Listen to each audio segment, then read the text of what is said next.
This was actually my first time revisiting El Camino since it originally released in 2019. El Camino is a Netflix film written and directed by Vince Gilligan that basically serves as an epilogue for the Breaking Bad series. But more specifically, it's a finale for Jesse Pinkman.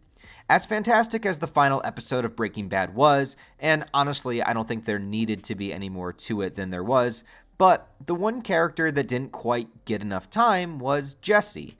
He spends pretty much the entire final episode still locked up and as a slave for the Nazis until he gets a moment of redemption when Walter White arrives. He gets to kill his abuser and ride away in one of the cars. But as he rides out of the compound, his future is unknown. But it's not like he can just go home. Everyone knows about his criminal activities and his connection to Walter White, and so El Camino serves as the vehicle. No pun intended. I'm sorry. Oh, brother, this guy stinks! To explain what happens to Jesse Pinkman. And after rewatching this, I will say there are some things that I truly love about this movie, but also some things I wish were done a little differently. Ultimately, though, I think the same cast and crew of the original series all came back 6 years later after its original ending, and because of that, it does feel like Breaking Bad, which is a good thing.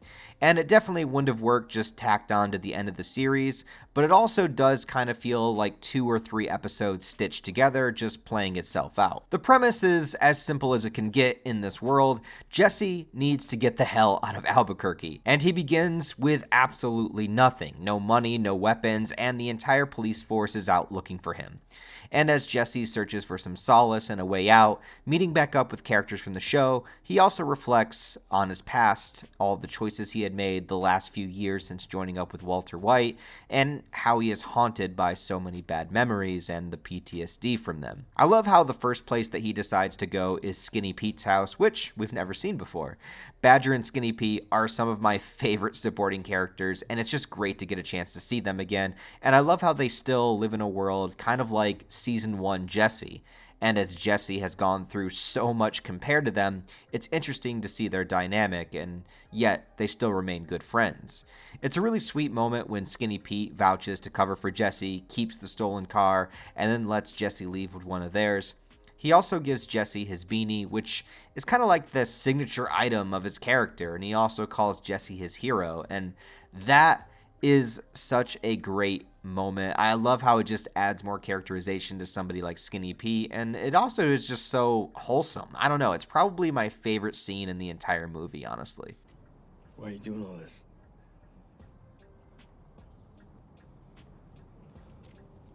Dude, you're my hero and shit. From there, Jesse decides that he needs to get a shitload of cash so that he can see the man that makes people disappear and set him up with a new identity. This leads him going to one of Todd's apartments where he knows that money is stashed somewhere, just is unable to find it for some time, having been here before forcibly by Todd himself. Now, the flashback where Todd takes the imprisoned Jesse with him to dispose of a body, as a scene, I like it. Jesse has no choice, and the creepiness of how friendly Todd is to him and how he treats Jesse like a pet is just so off-putting that it makes you want to crawl right out of your skin. But I also do think the scene itself goes on a little too long, but I'll get to my gripes later on in the video. Another scene that I do love, though, is when Jesse meets up with the vacuum guy, the guy that gave Saul and Walt their new identities. I feel like this scene is pretty much everything we love about Jesse all the way from season 1 till now, because he obviously has matured quite a bit and he's hardened over time, so he's got a lot of confidence with what he's doing, but he's also got that slightly bumbling nature where he's trying to count up all of his money and putting every little dollar bill he can find from his pockets on the table. It's kind of a scene that I think encapsulates everything that is Jesse. And when the vacuum guy calls the police and then Jesse thinks that he didn't really do it, tries to get one up on him and then just realizes he did, it's just great. Next time you try to pull this shit on someone, you don't just hang up on a 911 call. Wow, you love that response time. But ultimately, the vacuum guy has a business to run, and Jesse needs $1,800 more in order to get his new identity, which leads him to the man that built his entrapment in the meth lab for the Nazi characters. Now, this guy is not somebody we actually saw in the series, but the movie needed an antagonist and a way to give us a bit of action at the end, so we have this guy named Neil. And don't expect Neil to be the next Todd or Gus Fring, not by a long shot. But Neil also came for Todd's lost cash and reluctantly split it with Jesse.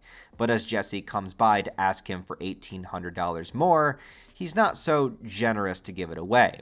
Again, though, I think that this scene shows the development and maturity of Jesse at this point. He's brave, he's already gone through so much, and he walks right up to them to ask for the money. And he thought about the escalation ahead of time. First he asks, but he also shows the gun to maybe sway them, but he also hides a second weapon in his pocket, allowing him to fire it in a hidden way if they attacked suddenly. And it hurts to see Jesse have to kill again, but given their history, it's at least justifiable enough, especially when Neil was going to attack him first. But this movie isn't really about antagonists or finding a new Gus Fring type character. This movie is about Jesse, and this gives Jesse one more foe to face down, one more remnant of his past to deal with, but it's not really meant to be anything beyond that. Now, at the end of the movie, Jesse requests to be taken to Alaska and kind of drives off into the distance to start his new life, which is great to see him get away, and unlike Walter White or Saul, he won't be coming back or delving into his old ways where he winds up. And overall, I think this movie is a solid farewell to the character and a good epilogue for Breaking Bad. But I do have a couple of gripes, which I guess are more like nitpicks, but I'll just say them in the video so you know. One is that I do think there are a little too many flashbacks, and especially the one with Todd goes on for a very long time, taking up a good chunk of the runtime, and I would have preferred it to stay in the present timeline and deal with what Jesse is dealing with now, as well as a few other things. For instance, I am shocked that this movie we did not see Brock. Now, at the end of the movie, Jesse does write a letter in order to be delivered to him, but considering Brock now has no parents in the picture and his mom was literally shot and killed in the most disgustingly unjustifiable way ever, and how much Jesse has cared for him throughout seasons 3, 4, and 5 since he's met him, I'm just really surprised that Brock wasn't a huge plot point. I get that the actor probably got a lot older, but I mean, you could recast a younger kid in the role. I also know there's nothing Jesse could really do. It's not like he had a bunch of extra money to give him, or it's not like he could just take him with him and take him up to Alaska, but at least going to see Brock or check on him in some way, I don't know. It would have been nice to see these two characters at least be able to have a moment together. The only other thing I would say that, although I really enjoy this film, and I think that Aaron Paul does an amazing job carrying it, and I really do think that you could make a Jesse Pinkman show because he is that good. But at the end of the day, I don't think that anything that happens in the movie is huge enough that it needed to be told.